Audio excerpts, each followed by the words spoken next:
Hi there, I'm Eric Keller, and welcome to the Newman Workshop's detailed exploration of Maya 2025's UV Toolkit. Mastering the creation and editing and layout of UV texture coordinates is a fundamental skill for anyone involved in the digital modeling and texturing process.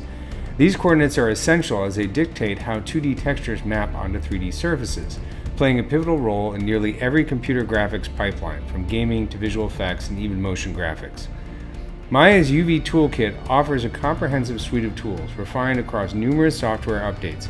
This course provides an in-depth analysis of the toolkit, examining each tool, option, and setting available, along with insights into the UV editor itself. The course begins with the first 11 chapters focusing on a thorough walkthrough of the UV Toolkit. I will explain and demonstrate each function from the top of the interface to the bottom, detailing the UV editor's layouts and highlighting special tools found on the UV editor shelf. From chapters 12 to 17, we shift to a practical application using a character model to demonstrate how some of these tools are utilized in real-world scenarios.